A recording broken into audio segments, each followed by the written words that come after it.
शापित वास्तूवर आपण एवढं बोलतोय, आपले प्राचीन ग्रंथ की ज्यात सर्व माहिती असते, तर आपल्या ग्रंथांमध्ये हा काही उल्लेख आहे का?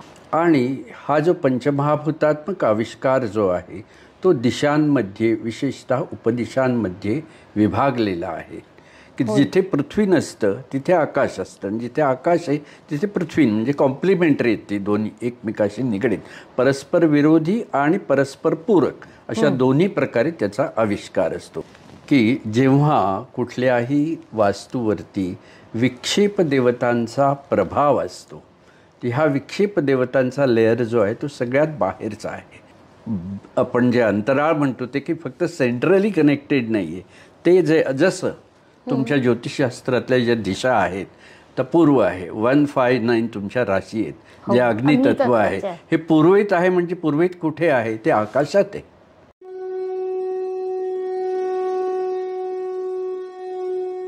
नमस्कार. प्रेक्षक वर्ग हा आपल्या चॅनलसाठी नेहमीच महत्त्वाचा असतो आणि प्रेक्षकांची आवड जपणं हे आमचं कर्तव्य असतं. आपल्या चॅनलवर पहिल्या दिवसापासून ज्योतिषप्रेमींनी, ज्योतिष अभ्यासकांनी भरभरून प्रतिसाद दिला. मग हा सगळा प्रतिसाद घेत असताना आम्ही देखील विचार नेहमीच करतो की आपण आपल्या अभ्यासकांना नवीन काय देऊ शकतो. मग या शास्त्रात अनेक तज्ज्ञ दिग्गज आहेत की या शास्त्रात असे अनेक तज्ज्ञ दिग्गज आमचे गुरुवर्य की ज्यांनी या शास्त्रात संपूर्ण आयुष्य प्रचंड कार्य केलं. या दिग्गजांबद्दल आम्हाला खूप आदर आहे. आणि मागच्या वेळी आदरणीय श्री नरेंद्र सहस्त्रबुद्धे सर आपल्याकडे आलेत.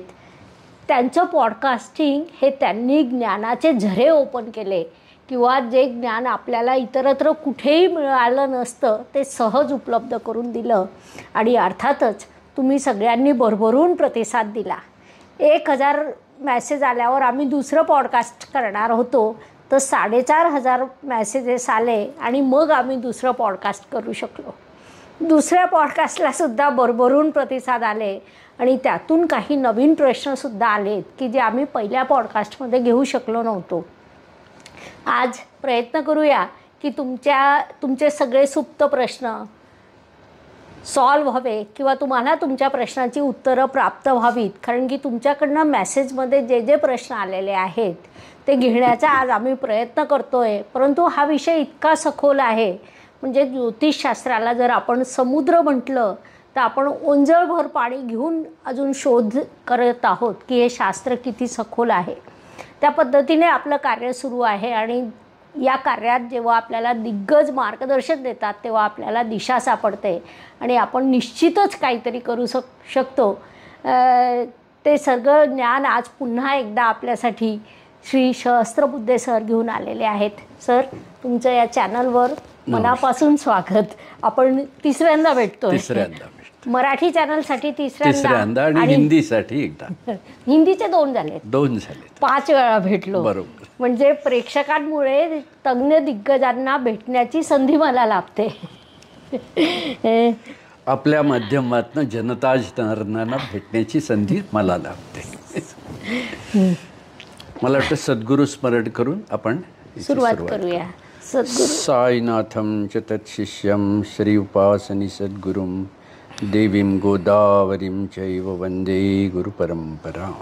जय सद्गुरू. सर, समाजात अशा अनेक वास्तू असतात की त्या वास्तूत राहिल्यावर काहीतरी भीतीदायक स्वप्न पडतात, काहीतरी वाईट घटना घडतात, अनेक लोक आजारी पडतात. तर या सगळ्यांच्या मागे नेमकं कारण काय असतं? कसं आहे, चेतनेचा एक प्रवाह म्हणजे सगळी सृष्टी आहे. ह्या चेतनेच्या प्रवाहाला एका साचेबंद आकार प्रकारात जेव्हा आपण बांधतो तेव्हा त्यातून भवनाची निर्मिती होते. बरोबर. आणि हा जो पंचमहाभूतात्मक आविष्कार जो आहे तो दिशांमध्ये विशेषतः उपदिशांमध्ये विभागलेला आहे. जसं मागेही आपण बोललो असू की अंतःकरण चतुष्टय जे आहे ते मन, चित्त, बुद्धी आणि अहंकार यांचा संदर्भ पंचमहाभूताशी जोडलेला आहे. त्यामुळे मन आहे ते आहे जलतत्वाचं आहे, ते उत्तर ईशान्येत विसावलेलं आहे. किंवा चित्त जे आहे ते पृथ्वी तत्वाचे जे वासनाकोश म्हणतो आपण त्याला, तो नैऋत्येमध्ये आहे. अहंकार जो आहे तो आग्नेय part of the east Satvashil अहंकार, आणि बुद्धी जी आहे ती वायुतत्वाची आहे, ती पश्चिम वायव्य दिशांशी संबंधित आहे. आणि या सगळ्याचा जो सर्वंकष आहे मी, तो ब्रह्मस्थानामध्ये विराजित असतो. त्यामुळे सभोवताल जर बिघडलेलं असलं, त्याच्यामध्ये जर इम्बॅलन्स असेल, तर ॲटोमॅटिकली तो इम्बॅलन्स त्या व्यक्तीमध्ये या अंतःकरण चतुष्टयाच्या माध्यमातून प्रकट होतो. आणि ती जी विचित्रता निर्माण होते, त्या विचित्रतेतून त्याचं भविष्य, त्याची वागणूक, त्याची वर्तणूक यामध्ये एक ॲब्सर्डिटी येते. आणि ती ॲब्सर्डिटी म्हणजेच मग काही लोक त्याला म्हणतात पिशाच्य आहे, काही म्हणेल करणी म्हणेल, कोणी बाधा म्हणेल, या सगळ्या प्रकारे ती नॉर्मली प्रकट होत असते.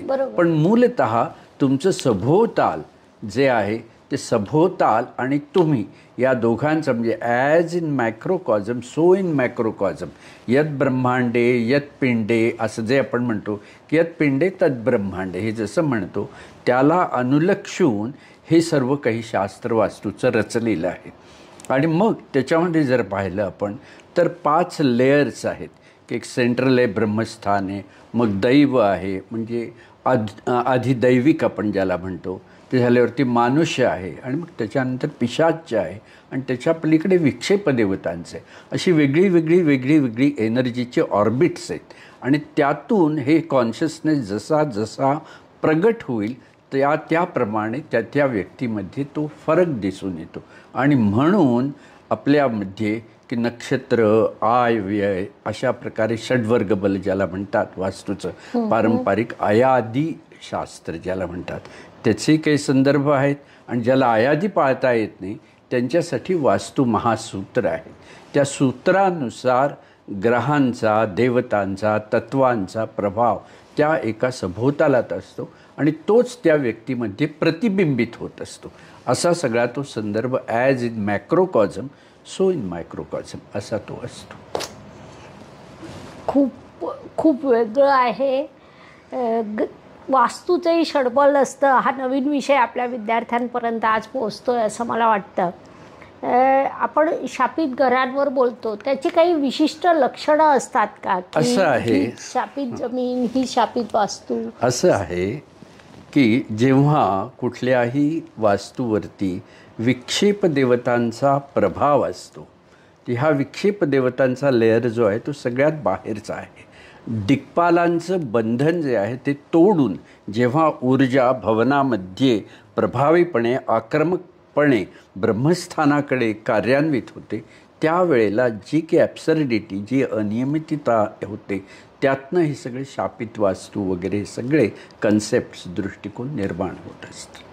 त्यामुळे एक शिवसूत्र मला माहिती नाही, गेल्या वेळेस सांगितलं होतं का मी असं, तर ते असं आहे की चितिरेव चेतन पदातवरूढा चैत्य संकोचिनी चित्तम. ज्या प्रकारचं तुमचं सभोवताल असेल त्या प्रकारची चिती म्हणजे त्या प्रकारची ऊर्जा, त्या प्रकारे ते चैतन्य व्यक्तीमध्ये प्रगट होत असतं. म्हणून सभोवतालाला सर्वाधिक महत्त्व आहे. शापित वास्तूवर आपण एवढं बोलतोय, आपले प्राचीन ग्रंथ की ज्यात सर्व माहिती असते, तर आपल्या ग्रंथांमध्ये हा काही उल्लेख आहे का? हा ग्रंथांमधला जो उल्लेख आहे तो अनेक प्रकारे प्रगट झालेला आहे. की एक त्याला शास्त्रामध्ये शल्य नावाचा भाग म्हणतात. की शल्य जे आहे ते कंटक शल्य आहे किंवा कीलक शल्य आहे, अस्थिशल्य आहे. ह्या प्रत्येक गोष्टींचा संदर्भ त्या वास्तूच्या ऑराशी म्हणजे एक प्रकारे सभोवतालाशी संबंधित आहे. आणि सगळं वास्तुशास्त्र जे आहे ते भूमीशी निगडीत आहे. तर भूमी जशी असेल त्या प्रकारे त्याच्यावरचं सगळं आवरण ज्याला आपण म्हणतो किंवा विक्षेप ज्याला म्हणतो किंवा अंगदेवता ज्याला म्हणतो, की ह्यांचं एक प्रकारे प्रकटीकरण किंवा आविष्करण त्या भूमीशी संबंधित आहे. ग्रेट. म्हणजे आता एक मी तुम्हाला सूत्र सांगतो उदाहरणार्थ, की दक्षिणेला स्लोप आहे असं आपण धरू. स्लोप आहे म्हणजे काय आहे, तर या बाजूला पृथ्वी तत्व कमी आहे की नाही. म्हणजे पृथ्वी तत्व आणि आकाश तत्व ही एकमेकाशी अवलंबित, की जिथे पृथ्वी नसतं तिथे आकाश असतं, आणि जिथे आकाश आहे तिथे पृथ्वी, म्हणजे कॉम्प्लिमेंटरी आहेत ती दोन्ही, एकमेकाशी निगडीत, परस्पर विरोधी आणि परस्पर पूरक अशा दोन्ही प्रकारे त्याचा आविष्कार असतो. म्हणजे दक्षिणेला जर स्लोप असेल तर दक्षिणेला पृथ्वी तत्व निर्बल आहे, म्हणजे आकाश तत्व प्रबल आहे, पण ते जे आहे ते विपरीत अंतराळ आहे. मग विपरीत अंतराळ झालं की तिथे वॉईड झाली. वॉईड झाली याचा अर्थ तुमच्या ज्योतिषशास्त्राप्रमाणे तिथे प्रभाव जो आहे तो राहू आणि शनीचा आलेला आहे. आणि तो जेव्हा वॉईड असतो तेव्हा तो वॉईड नुसता वॉईड नसतो, तो ॲक्टिव्ह वॉईड असतो. मग जो ॲक्टिव्ह वॉईड असतो तो काही काळ, जसं तुमचं ट्रान्झिट फिरत असतं त्याप्रमाणे काही वेळेला तो वॉईड वाढतो, काही वेळेला तो वॉईड कमी होतो. हे वाढणं आणि कमी होणं याच्यामध्ये एक स्फोट आहे, आणि तो स्फोट म्हणजे त्या व्यक्तीच्या जीवनात घडणारी विचित्रता किंवा विचित्र घटना आहे. ह्याला विक्षेप म्हणतात. म्हणजे तो एक प्रकारे तो संघर्ष आहे. तो आवरण देवता, अंग देवता आणि दिक्पाल आणि त्याच्या बाहेर असणारी विक्षेप देवता ह्यांचा तो सगळा एक संघर्ष आहे. आणि त्या संघर्षाचा स्फोट म्हणजे जीवनात घडणारी विचित्र घटना आहे. म्हणजे मनाशी निगडीत असेल तर मग ते वेडसरपणा दिसून येतो, शरीराशी निगडीत असेल तर त्यातनं कॅन्सर, ॲलर्जीज अशा वेगळ्या वेगळ्या प्रकारे तो प्रगट होत असतो. काही लोकांना आत्मिक असतं, ते फार मोठा काळ बेशुद्धावस्था येणं, कोमा येणं या प्रकारे तो प्रतीत होत असतो. एखाद्याला जन्मदारिद्र्य असतं, आपण पाहतो किती श्रम करतो तरी त्याला पैसे मिळतील, हे सुद्धा काय प्रकार त्याच्याशीच निगडीत आहे. बरं. म्हणून वास्तुपुरुषाची जी फिगर आहे पूर्ण, की ज्याच्यात ईशान्येला डोकं असून त्याचे पाय जे आहेत ते नैऋत्येकडे आहेत, ही जी अलाइनमेंट आहे त्या अलाइनमेंटमध्ये वास्तुसूत्र असं सांगतं की त्या वास्तुपुरुषाच्या ज्या अंगावरती विक्षेप निर्माण होईल, विचित्रता निर्माण होईल, ती तशीच्या तशी विचित्रता गृहस्वामीच्या शरीरामध्ये, मनामध्ये, देहामध्ये दिसून येईल असं वास्तुसूत्र आहे. बापरे.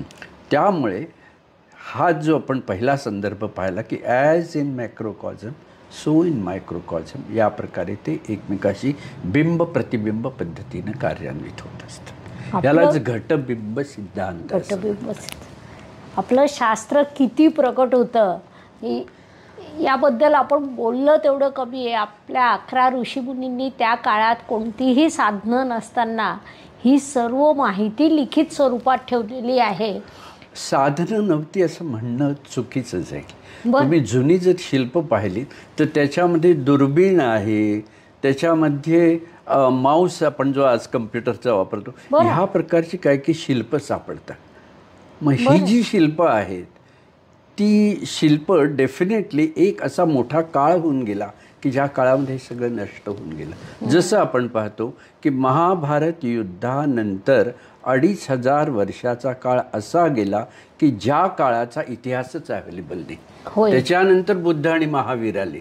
म्हणून हा जो काही निद्रिस्त काळ आहे 2500 वर्षाचा, की ज्या दरम्यान या सगळ्या गोष्टी साफ होत गेल्या आणि एका नवीन काळाची सुरुवात झाली असं आपण म्हणू शकतो. होय. कारण एखादा शब्द जेव्हा निर्माण होतो ना तर त्याला काहीतरी कारण असतं. आणि रामायण महाभारतामध्ये आजच्या काळातील अनेक आधुनिक साधनं त्यांची शब्द संदर्भ दिलेले आहेत. हां, मग तो शब्द कुठून आला? अस्तित्व असल्याशिवाय शब्द येऊ शकतो. निर्माण जसं सिंपल द्यायचं तर पुष्पक विमान. पुष्पक विमान बरोबर. किंवा शस्त्र अस्त्र ते काय म्हणतायत. हो. की आता 18 अक्षौहिणी एवढं सैन्य खलास होणं म्हणजे हिरोशिमापेक्षाही फार भयानक घटना आहे ती घडलेली. आणि तेव्हा त्यांच्याकडे अंक किती प्रगत होते. त्यांनी कोणत्या विनाशासाठी काय प्रकारे ते अस्त्र वापरली गेली असतील ती प्रगत विज्ञानाशिवाय काही शक्य आहे. आणि प्रत्येक अस्त्राचं एक नाव होतं. ग्रेटच आहे ते सगळं. सर, शापित दोषांचे किती प्रकार आहे? प्रत्येक दिशेशी निगडीत विक्षेप देवता आहे. म्हणजे प्रत्येक दिशेशी निगडीत शापित वास्तू निर्माण होऊ शकते. जर उत्तरेशी निगडीत असेल, उत्तरेत शौचालय आहे, उत्तरेमध्ये जडत्व आहे, उत्तरेस टेकडी आहे, उत्तरेस जिना आहे, या प्रकारे उत्तरेची साईट मार्जिन कमी आहे, तर अशा वेळेला ते 4th हाऊस म्हणजे कर्क राशीप्रमाणे स्त्री तत्व दाखवतं. आणि योगशास्त्राप्रमाणे चंद्रनाडी प्रवाह म्हणजे परत स्त्री तत्व दाखवतं. त्यामुळे तिथली जी काही देवता आहे, विक्षेप देवता आहे, जिला पिलिपिंज असं नाव आहे, तर तिचा विक्षेप जो आहे तो स्त्री तत्वामध्ये विशेषतः आपल्याला दिसून येतो. या प्रकारे तुम्ही जर पाहिलं तर प्रत्येक दिशेचा संदर्भ एक विशिष्ट अशा कॉन्शियसनेसचा, मनाचा, व्यक्तीचा संदर्भ घेऊन शास्त्रामध्ये गोवली गेलेली आहे. अच्छा, म्हणजे 8 दिशांचे 8 शापित प्रकार की आणि की 10 दिशांचे 10 शापित प्रकार. आणि 10वी जी दिशा आहे अंतराळ, ही अंतराळ परत 8ही दिशांमधनं सुद्धा कार्यान्वित होत असते. बरं. हां, म्हणजे आपण जे अंतराळ म्हणतो ते की फक्त सेंट्रली कनेक्टेड नाही आहे. ते जसं तुमच्या ज्योतिषशास्त्रातल्या ज्या दिशा आहेत, तर पूर्व आहे, 159 तुमच्या राशी आहेत, जे अग्नितत्व आहे, हे पूर्वेत आहे. म्हणजे पूर्वेत कुठे आहे? ते आकाशात आहे. हो, बरोबर आहे. ते जेव्हा वास्तुशास्त्रामध्ये धरित्रीवरती, पृथ्वीवरती उतरतात, तेव्हा ते क्लॉकवाईज प्रदक्षिणामार्गे खाली उतरून आग्नेय दिशेमध्ये अग्नी म्हणून प्रस्थापित होतात. बरं. 2-6 या राशी ज्या दक्षिण दिशा अंतराळात दाखवतात, त्या जेव्हा एखाद्या घराचा फॉर्म जो आहे तो जेव्हा परफेक्ट असतो, शास्त्रगत असतो, तेव्हा त्या प्रदक्षिणामार्गे उतरून नैऋत्यमध्ये पृथ्वी तत्व प्रतिष्ठित होत असतं. हा प्रदक्षिणामार्गे किंवा मंडलाकार ऊर्जेच्या प्रवाहाचा एक जो महिमा वास्तुशास्त्र गातं, त्याचा संदर्भ तुम्हाला हा ज्योतिष आणि वास्तू जोडताना तत्वांच्या आणि राशींच्या माध्यमातून प्रकट करता येतो. विज्ञानाच्या आधारे आपण शापित दोष सिद्ध करू शकतो का? असं आहे, शास्त्र जे आहे ते त्रिविध आहे. बरोबर. म्हणजे आधिभौतिक आहे, आधिदैविक आहे, आध्यात्मिक आहे. त्याचे 3 स्तर आहेत. त्यातला आधिभौतिक भाग म्हणजे विज्ञान आहे. बरं. आणि शास्त्राचा 10% भाग म्हणजे विज्ञान आहे. 90% जो भाग आहे शास्त्राचा तो आधिदैविक आणि आध्यात्मिक आहे. त्यामुळे 10% भागाची कुरघोडी या 90%वरती होऊ शकत नाही. परफेक्ट. त्यामुळे विज्ञानाच्या परिभाषेत शास्त्र मावलंच पाहिजे हे म्हणणं एक मूर्खपणाचं लक्षण आहे असं मी म्हणेन. बरोबर आहे. आणि जो मूर्खपणा आजचे बरेचसे अंधश्रद्धा निर्मूलन समितीच्या माध्यमातून बोलणारे सायंटिस्ट सुद्धा करत असतात. या प्रकारचा आमचा एक मोठा कार्यक्रम इन्स्टिट्यूट ऑफ इंजिनियर्समध्ये झाला होता, अंधश्रद्धा निर्मूलन समिती बरोबरचा. बरं. त्यावेळेस आमच्यासमोर जयंत नारळीकर आणि लागू साहेब वगैरे असे मोठे मोठे लोक बसले होते. त्यावेळेस मी ही ज्ञानेश्वरांची ओवी त्यावेळेस मी सांगितली होती की पै व्याकरणी तो चोखडा, तर्की अतिगाढा, परी आत्मज्ञानी पुढा जात्यंध जो. की तुम्ही जातीने आंधळे आहात, कारण कॉम्प्रिहेन्सिव्ह आणि सर्वसमावेशक हा जो शास्त्राचा विचार आहे त्या विचार तुमच्यामध्ये नाही. तुम्ही फक्त कॉज, रिझन अँड इफेक्टिव्हिटी या त्रयीमध्ये अडकलेले आहात. आणि शास्त्र जे आहे ते फार विशाल आहे, खूप कॉम्प्रिहेन्सिव्ह. सर, शापित वास्तू आणि वास्तुदोष या दोन्ही एकच कन्सेप्ट आहेत, वेगवेगळे आहेत, त्यांच्यात फरक आहे असेल तर तो नेमका कसा? असं आहे, जो वास्तुदोष ब्रह्मस्थानापर्यंत जाऊन पोहोचतो ती वास्तू शापित होते असं आपण म्हटलं तरी चालेल. म्हणजे त्याला एक पारंपरिक वास्तू महासूत्र असं आहे की जे विथिशुलेविषयी बोलतं. ते म्हणतं, द्वारे तु रथ्यया विद्धे भवेत सर्व कुलक्षया. या सूत्रानुसार ज्या वास्तू आहेत जिथे कुलक्षय होतो तर त्या सगळ्या विथिशुलेशी निगडीत आहेत. विथिशुला म्हणजे काय? तर एखादा रोड किंवा passaging of the energy, straightening of the energy, की एक शूल प्रकारे ऊर्जेचा प्रवाह जेव्हा निर्माण होत असतो तेव्हा तो प्रवाह त्या घराचा भेद करतो. आणि भेद करताना त्या वास्तुपुरुष मंडळातील ज्या अंगदेवता, आवरण देवता आहेत यांना भेदून तो ब्रह्मस्थानापर्यंत जेव्हा पोचतो तेव्हा त्याला शूळ म्हणतात. आणि मग ती विथिशूला जी आहे मग त्या सगळ्या शापित वास्तू धरल्या जातात. की आमच्या ऑफिसच्या जवळ एक दक्षिणेचा रस्ता जाऊन आदळतो एका घरावरती. तो मोठा इंडस्ट्रियलिस्ट आहे. तो अगदी वास्तुशास्त्र मानणारा नव्हता, कारण तो बिल्डरही होता. त्याच्या आम्ही 2-3 बिल्डिंगचं स्ट्रक्चरल इंजिनिअरिंगचं काम केलं होतं. तर त्यावेळेस आम्ही त्याला काही रेमेडीज सांगितली, तर हे तू केलेस तर फार उत्तम राहील. विश्वास असो नसो, 18 महर्षी म्हणतायत म्हणून तू हे कर. ते सोडून दे म्हटलं, मी म्हणतोय म्हणून कर. I am being the fast friend. त्यांनी काही ते ऐकलं नाही. पण तो रस्ता जिथे जाऊन आदळतो, त्या आमच्या बिल्डर, त्या इंडस्ट्रियलिस्टची दोन्ही मुलं एक्सप्रेस हायवेवरती ॲक्सिडेंटमध्ये एका दिवशी गेली. हा किती भयानक घटना आहे की जे शास्त्रांनी आधी सूत्रमय पद्धतीनं प्रेडिक्ट केलेलं आहे की हे कुलक्षय होईल. शास्त्र असं आहे, त्याला शापित वस्तू म्हणावी लागेल. त्या बाजूला पूर्ण तुम्ही जर पाहिलात तर एकाहून एक सगळ्या शापित वस्तू आहेत. ते एका ठिकाणी जर पाहाल, नॉर्मली कसं असतं की एखादा रोड जर दक्षिणेकडून उत्तरेकडे आणि दुसरा रोड जो आहे तो पूर्वेकडून पश्चिमेकडे असा कोपरा जेव्हा असतो, तेव्हा ही जी आग्नेय दिशा असते ती नॉर्मली गोल होऊन जाते. चॅम्फर ज्याला आपण म्हणतो ना, रोडला येतो तो चॅम्फर. मग हा आग्नेयला चॅम्फर झाला. मग आग्नेयला मुळामध्ये वास्तुपुरुष मंडळामध्ये कोणामध्ये देवता जी आहे ती अनिल आहे, म्हणजे वायुतत्व आहे. आणि ती गोलाकार जर असेल तर त्या अनिलाला, त्या वायुतत्वाला अधिक प्राबल्य प्राप्त होतं. जेव्हा ते अधिक प्राबल्य प्राप्त होतं तेव्हा वायूमुळे अग्नी विझल्यासारखी परिस्थिती निर्माण होते.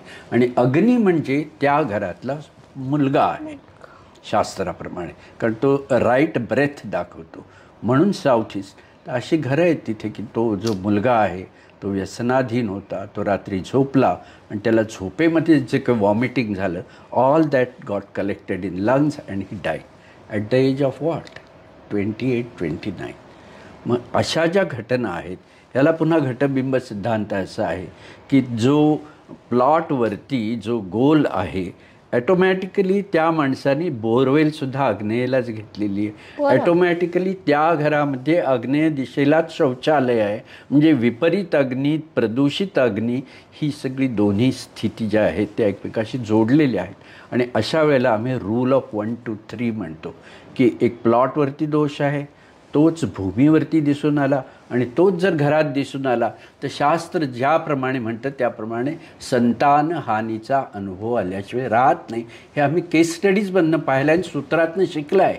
त्या दोन्हीचं प्रतिबिंब एकमेकाशी जेव्हा जोडलं जातं तेव्हा विज्ञानाला सुद्धा हे शास्त्र नाकारता येणार नाही. मॉडर्न नेमकी विपरीत बुद्धी होते का? विपरीत बुद्धी होते. कसं आहे, एक विज्ञानाने सुद्धा असा एक वेगळा मोड घेतलेला आहे की स्टॅटिस्टिकली एखादी गोष्ट जर तुम्ही प्रूव्ह करू शकलात तर त्याचं जरी कारण समजत नसलं विज्ञानाच्या परिभाषेत तरी विज्ञान ते स्वीकार करतं. पार्ट ऑफ विज्ञान म्हणून त्याला स्वीकारार्हता आहे. म्हणजे जसं प्राचीन काळापासून तेजस द्रव्यम जसं आपण म्हटलं तसं हा जो फोटॉन आहे, हा फोटॉन जो आहे प्रकाशाचा एक कण आहे. हा फोटॉन जो आहे तो कधी लहरी स्वरूपात प्रकट होतो तर कधी कण स्वरूपात प्रकट होतो. ही जी त्याची प्रोबॅबिलिटी आहे ही आजपर्यंत कोणालाही डिफाईन करता आलेली नाही. तिथून विज्ञान प्रोबॅबिलिटी बेसवरती चालायला सुरुवात झालेली आहे. म्हणून जर तुम्ही तुमच्याही शहरात जळगावमध्ये सुद्धा अशा आहेत काही वास्तू की त्रिकोणाकृती जर प्लॉट असेल, साधारण 1000 प्लॉट जर पाहिले तर त्या 1000 प्लॉटवरती एक साधारण मॅक्झिमम 5 प्लॉट असतात की जे त्रिकोणाकृती आहेत. बरोबर. त्या 5 प्लॉट्सवरती आता जनरल आपण जर पाहिलं की किती बिल्डिंगा पाडल्या जातात कुठल्याही शहरामध्ये, तर 1000 बिल्डिंगमध्ये 5सुद्धा बिल्डिंगा पाडल्या जात नाहीत. बरोबर आहे. म्हणजे बिल्डिंग पाडली जाणं याची प्रोबॅबिलिटी जर पाहिली तर नल अँड वॉइड आहे, 0 आहे. त्रिकोणाकृती प्लॉट असे किती असतील याची प्रोबॅबिलिटी पाहिली तरी किती आहे? ऑलमोस्ट 0 आहे. त्यामुळे त्रिकोणाकृती प्लॉट आणि पाडली जाणं बिल्डिंग याची प्रोबॅबिलिटी एकदम ॲब्सल्यूट 0 होऊन जाते. पण तुम्ही तुमच्याही शहरात पहा, आमच्याही शहरात मी अशी तुम्हाला उदाहरणं दाखवू शकतो की त्रिकोणाकृती प्लॉट आहेत आणि तिथल्या बिल्डिंगा पाडल्या गेलेल्या आहेत. मग हा शास्त्र सिद्धांत आहे ना की अग्नीमध्ये कुठलीही गोष्ट तुम्ही नीट करू शकत नाही. मग हे सिद्धांताने वैज्ञानिक पद्धतीने सुद्धा सिद्ध झालं असा आमचा दावाच आहे. परफेक्ट आहे. असं आहे. परफेक्ट आहे. अनेक भयपट असतात, कथा असतात, पिक्चर्स अनेक निघालेले आहे. त्यामध्ये शापित वास्तू, शापित घरं याबद्दल खूप वेगवेगळं काय काय सांगितलं जातं की फक्त भारतात असं नाही, जगामध्ये सगळीकडे. हो. आता मी क्योटोला गेलो होतो, टोकियोला गेलो होतो. या इथे सुद्धा तुम्ही नेटवरती जर टाकलं तर तिथे प्रत्येक ठिकाणी मी 2-2 अशा शापित वास्तू पाहिल्या. आणि ज्याची नियमावली एक्झॅक्ट पारंपरिक शास्त्रात दिली आहे त्याप्रमाणे दिसून तिथे सुद्धा जी एक शापित वास्तू आम्ही त्या क्योटोमध्ये पाहिली ती पूर्णपणे ते बांधकाम जे आहे ती त्या प्लॉटवरती उत्तर प्रभागामध्ये आहे. म्हणजेच आमच्या भाषेमध्ये की दक्षिण प्रवाह, यम, डेथ करंट्स आणि विकट ही विक्षेप देवता यांचं हायपर एक्सायटेशन आहे. आणि तुमच्या शास्त्राप्रमाणे ती शनी मंगळ युती आहे जी आता चालू आहे. होय. ज्योतिषशास्त्रामध्ये तुम्ही शनी मंगळ युती, शनी मंगळ केंद्रयोग हा एक शापित योगच धरतो. होय, शापित योग म्हणूनच पाहतो. आणि तसंच ते वास्तूमध्ये सुद्धा शनीची सत्ता भूमीच्या खाली आहे आणि मकरीचा मंगळ, उच्चेचा जो आपण म्हणतो त्या मंगळाची सत्ता भूमीच्या वर आहे. म्हणून दक्षिणेला भौमयंत्र हे जे आहे ते भिंतीवरती लावलं जातं आणि शनीशी निगडीत असणारा लोह हा धातू आहे तो भूमीमध्ये पुरला जातो. म्हणजे ते 2 प्रतिष्ठित केले जातात.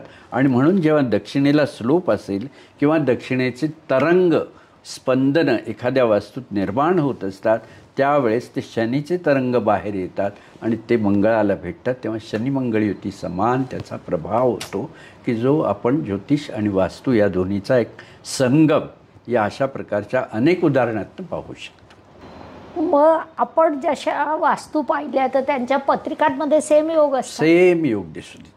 आता तुम्ही पाहाल पत्रिकांमध्ये एखाद्या व्यक्तीच्या पत्रिकेमध्ये दशम स्थानामध्ये जर जलराशी असेल 4, 8, 12 वगैरे असेल आणि त्या 4, 8, 12 राशींमध्ये जर चंद्र आणि रवी असे जर ग्रह असतील जे प्रकाश किंवा ज्योतिषी निगडीत आहेत तर त्या घरामध्ये दक्षिणेचा प्रभाव, दक्षिणेची स्पंदनं, आकाश, प्रकाश आणि ऊर्जेची स्पंदनं दक्षिण भागातून आक्रमित होताना आपल्याला दिसून येते. बरं, असा संदर्भ आहे. ग्रेट. जसं मागे आपण म्हटलं होतं की लग्नी जर शनी असेल तर पूर्व दिशेमध्ये दोष हमखास दिसून येतो आणि 180 अंशावरती त्या शनीची दृष्टी पश्चिमेवरती असल्यामुळे पश्चिम प्रभागामध्ये त्याच्या निम्मा दोष दिसून येतो. हे जसं सांगितलं होतं तोच हा प्रकार असा सांगू शकतो. दिस इज ॲस्ट्रोवाच. बरोबर. आपण सर्व वास्तू पाहता त्यावर काही उपाय देखील सुचवतात. तर आपण जेव्हा उपाय सुचवतो आणि समोरच्याने ते पूर्ण अवलंब केला तर त्याला रिझल्ट मिळतो. बरं. मी नेहमी सांगतो, आजही परत सांगतो की अगरवाल, ओसवाल, जैन, खंडेलवाल ह्या लोकांना रिझल्ट हमखास मिळतो. हो, ते करतात. माझाही अनुभव आहे. ते लोक खूप प्रामाणिकपणे. एक जर आहे ही दक्षिणेची मोठी खिडकी आणि मी त्याला सांगितलं की हा प्रकाश यायला नको आहे तर तिथे तू पिवळी फिल्म लाव. तो म्हणाल साहेब तुम्ही घरी जा, 2 दिवसांनी या. 2 दिवसांनी गेलं तर तुम्हाला तिथे 18 इंची दगडी भित्त त्यांनी घालून तिथे प्रबल पृथ्वीतत्व केलेलं असतं. हो, त्याला रिझल्ट मिळतो. म्हणजे मी सांगतो त्याच्या 10 पटीनं पुढे त्यांचं कार्य ऑलरेडी चालत असतं. आणि ह्याच्या उलट मराठी घर, आज सगळे मराठी प्रेक्षक जरूर सांगावं असं वाटतं की मराठी घरामध्ये जर गेलं तर ती लगेच गृहस्वामीनी सांगते की अहो पडदे पिवळेच आहेत. हो, गृहस्वामी सांगतो पेलमेटही पिवळं आहे. किती वर्ष छोटा बाबू येऊन सांगतो की बाबांचा नाईट ड्रेस पिवळा आहे. किती डायल्यूट करायचं ते शास्त्र, मग त्याचा रिझल्ट येणार कसा? होय, हा फरक आहे. होय, बरोबर आहे. जर तुम्ही उपाय पूर्णपणे अवलंबले तर नक्कीच रिझल्ट्स येतात. आणि जसं सरांनी सांगितलं, ठीक आहे नाव म्हणून नाही सांगत, परंतु माझा देखील अनुभव आहे की यांना जर मी 15 उपाय लिहून पाठवले तर ते 15 अंमलबजावणी होते, विदाऊट आर्ग्युमेंट होते. हा, हे फार महत्वाचं आणि आहे. त्याही पेक्षा त्यांचे मेसेज येतात की आज मॅडम हे केलं, आज हे केलं. 8 दिवसाच्या आत त्यांनी सगळं केलेलं असतं. सगळं केलेलं असतं. आम्हालाही हाच प्रकार की ते लगेच त्याचा फोटो पाठवतात. खंडेलवाल असेल तर फोटो काढतो, मला पाठवून देतं, सर आपल्या सांगण्याप्रमाणे कार्य चालू आहे. होतं ना काय की सांगणाऱ्याला सुद्धा हुरूप येतो, अजून काय सांगू. हो, ते महत्वाचं. म्हणजे जेव्हा आपण ते पाहतो की यांनी सगळं केलेलं आहे, तर मग आपण स्वतः सुद्धा पुन्हा एकदा त्या विषयाकडे लक्ष देतो. जरूर. आणि एखादं राहिलेलं असलं तर आपण मेसेज करून देतो. ग्रेटच आहे ते. फक्त मी या दिशेने विचार केलेला नव्हता. सर, तुमच्या आयुष्यातील एखाद्या शापित वास्तूचं उदाहरण आणि ते सोडवताना इथे जवळ आहे उदाहरण. आपण प्रभात रोडला बसलेलो आहोत. इथे जवळ एक उदाहरण आहे की जी एक मोठी बिल्डिंग जी होती एका फार मोठ्या बिल्डरची, ती बिल्डिंग कॉर्पोरेशनने जप्त केली. अच्छा. हां. आणि आज तिथे वेगवेगळ्या त्यांच्या इन्स्टिट्यूट्स आहेत. प्रभात रोडलाच आहे की तिथे कसं आहे, हा जर प्लॉट असेल तर ह्या प्लॉटवरती पश्चिमेला रस्ता आहे. बरं. आणि बिल्डिंग सगळी याची पूर्वखंडात बांधलेली आहे. आणि पश्चिमेला त्यांनी 2 बेसमेंट्स, डबल बेसमेंट्स घेतलीत रोड लगत पार्किंगसाठी. अच्छा. म्हणजे पृथ्वीतत्व, जडत्व आणि गुरुत्व जे आहे ते सोर्स किंवा उगम दिशेत किंवा प्राण दिशेमध्ये पूर्व प्रभागात आलं. आणि पश्चिमेला तुम्हाला माहिती आहे कोण कोण आहेत. तिथे शनी आहे, राहू आहे, विपरीत बुध आहे आणि तिथे विपरीत शुक्रसुद्धा आहे पश्चिमेमध्ये. त्यामुळे ही सगळी स्पंदनं पश्चिमेमध्ये कार्यान्वित. आणि तिथे वरती राहूचं नक्षत्र पण आहे. हा सगळा तुमच्या ज्योतिषीय दृष्टीने जो गोंधळ आहे तो पश्चिमेशी निगडीत आहे. आणि तिथे जर तुम्ही पाहिलं तर पश्चिम प्रभागामध्ये त्यांनी बेसमेंट, पश्चिमेला साईट मार्जिन, पश्चिमेला रोड आणि आग्नेय कट आहे तिथे. अच्छा. हां. त्यामुळे torque of fire and the wind, मागच्याही याच्यात हा संदर्भ मला वाटतं आला होता की अग्नी आणि वायूच्या द्वंद्वात एखादी वास्तू जेव्हा अडकते तेव्हा ती एक प्रकारे शापित वास्तू, पिशाच वास्तू म्हणून राहते. आजही तुम्ही तिथे जर गेलात तर ती भग्नावस्थेत आणि वेगळ्या वेगळ्या सरकारी डिपार्टमेंट्स त्याच्यामध्ये तुम्हाला दिसून येते. आज जवळपास तिथे मला वाटतं 30-40 फ्लॅट्स असतील. बरं. 3 बेडरूमचा एक फ्लॅट आहे. बरं. म्हणजे आज त्या एकेका फ्लॅटची किंमत 4-5 कोटीच्या खाली नाही. म्हणजे साधारणपणे एक 200 कोटी रुपयाचं ते आज आहे वास्तू.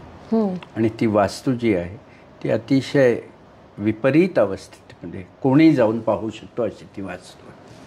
तिथे अजूनही पश्चिम प्रभागामध्ये असलेलं बेसमेंट ते सगळी घाण झालेली आहे. सगळं तिची अवस्था अतिशय विचित्र आहे. आणि याशिवाय वेगळं काय असतं शापित वास्तू. आणि हे सिद्ध होतं. आणि जेव्हा सर पत्त्यासह तुम्हाला सांगत आहेत तर तुम्ही तिथे जाऊन ती जागा देखील पाहू शकता.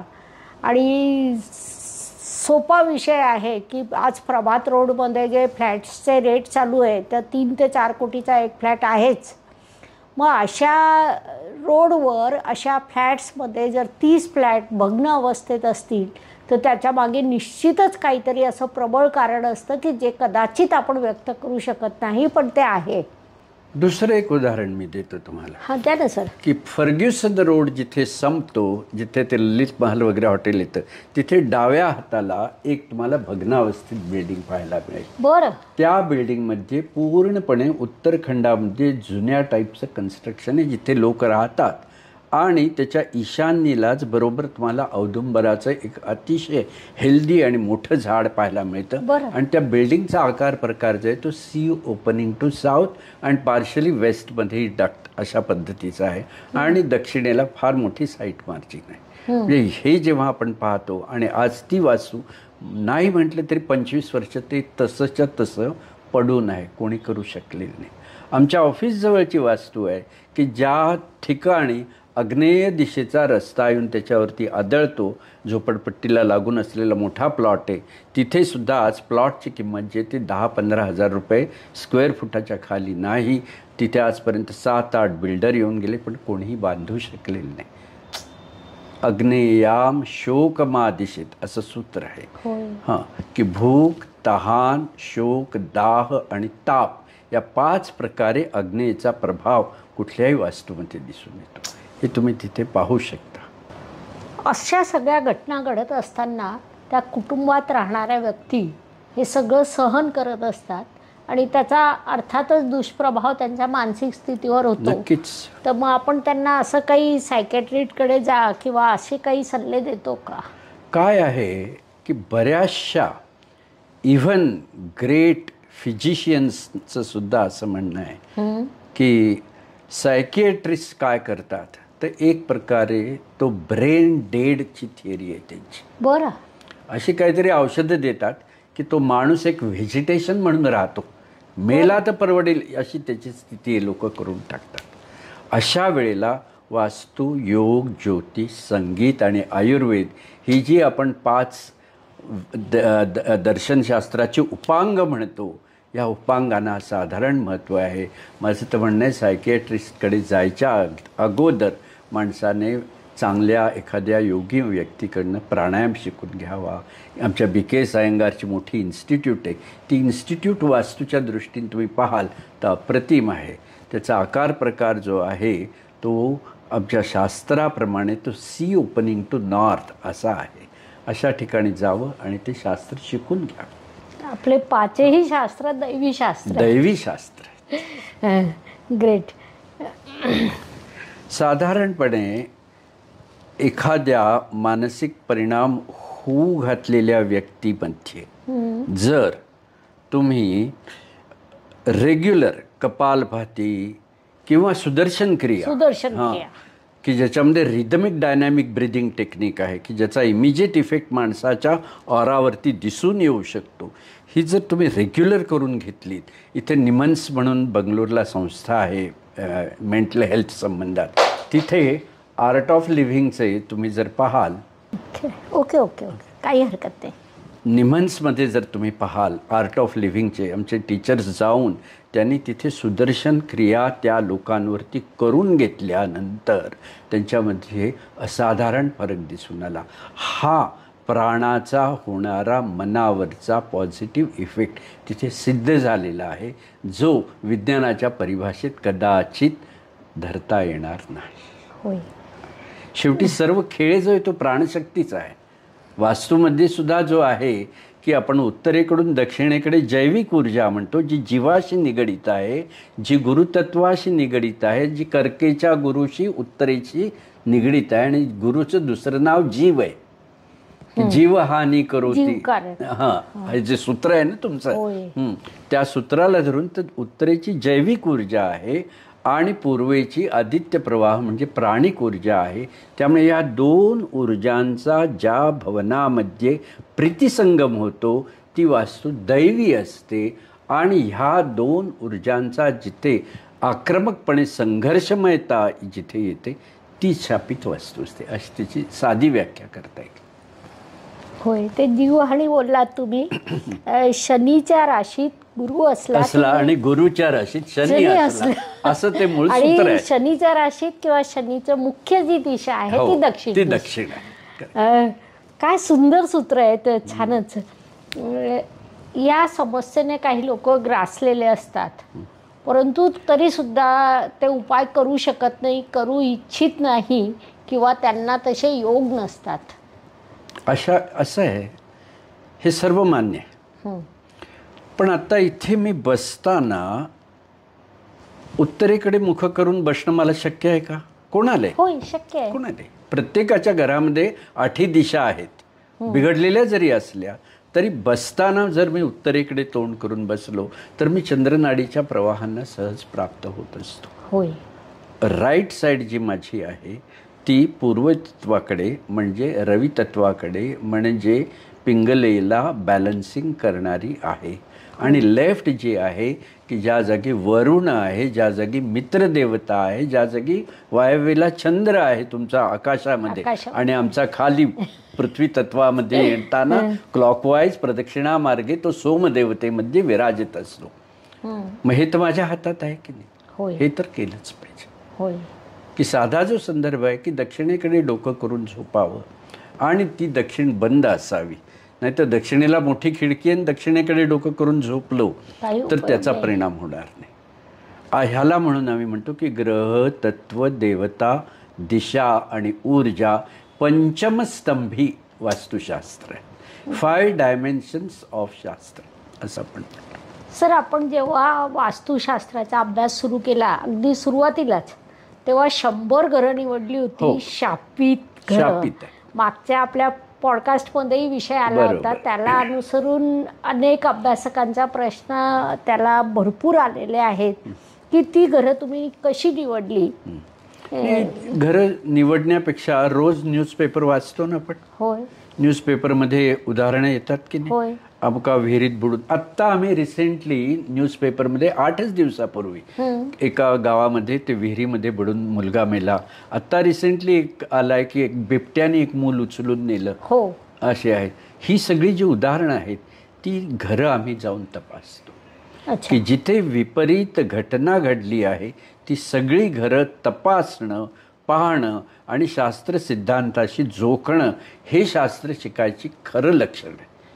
हे शास्त्र तुम्ही ब्लॅकबोर्डवरती शिकण्यापेक्षा साईटवर जेव्हा उभे असता आणि तिथे जेव्हा तुम्हाला हा ग्रहतत्व देवता दिशा ऊर्जांचा एक विघटन म्हणा, संगम म्हणा, कशा प्रकारे होतं आणि त्याचा तिथे घडलेल्या घटनांशी जेव्हा तुम्ही मागोवा जोडता तेव्हा तुम्हाला शास्त्र समजतं किंवा इन्फॉर्मेशनचं रूपांतर नॉलेजमध्ये होतं. वर्गामध्ये आपण फक्त माहिती देतो. त्या माहितीचं रूपांतर ज्ञानामध्ये कधी होईल जर विद्यार्थी साईटवरती गेला आणि ती माहिती पडताळून पाहिली तर. बरोबर. असं ते एक प्रवास आहे तो पूर्ण. परफेक्ट आहे. आता तुम्ही जे बोललात की साईटवर उभं राहिल्यावर कळतं घटना घडल्यानंतर आणि घडायच्या अगोदर. एखाद्या आपण वास्तूत गेलो तिथे घटना घडलेली नाही. हां, आता तुम्हाला सांगतो मी की आता भांडारकर रोडला तुम्ही जी अभ्यंकर खून खटला जे गाजलं होतं ना, आपलं जक्कल सुतार, तर ती वास्तू तुम्हाला पाहण्यासारखी जिथे मला वाटतं 3, 4, 5 खून झाले होते. त्या वास्तूमध्ये सुद्धा आग्नेय दक्षिण प्रभागामध्ये बेसमेंट आहे. सगळी बिल्डिंग जी आहे ती उत्तरखंडामध्ये आहे. नैऋत्यद्वार आहे. एका माझ्या पुस्तकामध्ये त्याचा एक डिटेल मी रिपोर्ट दिलेला आहे. आज त्या वास्तूमध्ये काशीनाथ शास्त्री अभ्यंकरांसारखा महापंडित राहत होता. त्या वास्तूमध्ये आज काय आहे तर मूकबधीर विद्यालय आहे. म्हणजे ती वास्तू काही ना काही अपंगत्वाशी जोडली गेलेली आहे. हे फॉर्म, फ्युचर आणि फॉर्च्यून, घट, घटना आणि घटाकाश. मागच्या वेळेस जसं सांगितलं होतं की आकार, स्वभाव, गुण आणि काल ही चतुसूत्रीय, ही त्रिसूत्रीय, ही तुम्हाला अखंडपणे प्रत्येक गोष्टीत दिसून येईल. सर, आपण हे सर्व करता शापित वास्तूंवर जाता, अनेक ठिकाणी जातात, अनेक लोकांचे अनेक प्रश्न सोडवतात, त्यांचं आयुष्य कसं सुसह्य होईल त्यासाठी तुम्ही पूर्ण प्रयत्न करता. मग हे सगळं करत असताना कधीतरी आपल्यावर नकारात्मक प्रभाव पडतो का? तशी शक्यता असते का? आणि जर तशी शक्यता असली तर नेमकी तुम्ही कोणती काळजी घेता? रोज सुदर्शन क्रिया जो करेल, सुदर्शन क्रिया, रोज जो ध्यान करेल 10 मिनिटं, आणि जो ट्रू टू द टोन वैदिक शास्त्राला धरून जो वाटचाल करेल त्याच्या पाठीशी ही 18 महर्षींची पूर्ण मांदियाळी अखंड उभी असते. शास्त्राप्रमाणे जर तुम्ही वागलात तर कुठल्याही निगेटिव्ह गोष्टीचा तुमच्यावर कधीही परिणाम होणार नाही, ही खात्रीच बाळगली पाहिजे. पण फाऊल जर केलात तर मात्र झटका द्यायला विक्षेप देवता बसलेल्या आहेत. बरोबर. मी पुढचा प्रश्न विचारणार होती, सर तुम्हाला भीती वाटत नाही का? तर त्याचं तुम्ही अगोदरच उत्तर दिलेलं आहे. त्यामुळे तो प्रश्न आता मी ड्रॉप करून पुढे जाते. शापित घरांमध्ये अकाल मृत्यू होतात हे तुमच्या बोलण्यात वारंवार येत आहे. त्याबद्दल थोडं अजून सांगता येईल? कसं आहे, विशेषतः आपण अपमृत्यू कशाला म्हणतो हे आधी पाहू. अनैसर्गिक जो मृत्यू असेल त्याला आपण अपमृत्यू म्हणतो. बरोबर. विशेषतः अत्यंत विपरीत वास्तू, एक ठाण्याला आम्ही एक मोठी वास्तू पाहिली होती की ज्या वास्तूमध्ये एक मुलगा होता, त्याचे आजी आजोबा होते, त्याचे आईवडील होते आणि एक अजून एक वयस्कर त्यांचे काका काकू वगैरे असे, म्हणजे त्या घरामध्ये 6 म्हातारे सुखात राहत होते आणि हा तरुण मुलगा मात्र त्याला 4 ॲक्सिडेंट झालेत. आम्ही गेलो त्यावेळेस तो बेडरिडन होता. म्हणजे शापित वास्तू कशाला म्हणायचं की जिथे वृद्ध योग्य प्रकारे मरत नाहीत आणि तरुण योग्य प्रकारे जगू शकत नाहीत, ती वास्तू म्हणजे शापित वास्तू असं म्हणता येईल. खूपच भयंकर आहे हे सगळं. आणि अशा शापित घरात जर एखादी गर्भवती स्त्री राहत असेल तर तिला आणि तिच्या बाळाला नेमका त्रास काय होऊ शकतो? आता जर तुम्ही पाहाल की ज्या वास्तूमध्ये म्हणजे प्लॉटवरती ब्रह्मस्थानामध्ये काही शल्य जर असेल तर तुम्हाला असं दिसून येईल की त्या घरातल्या स्त्रियांचे खूप गर्भपात होताना दिसून येतात.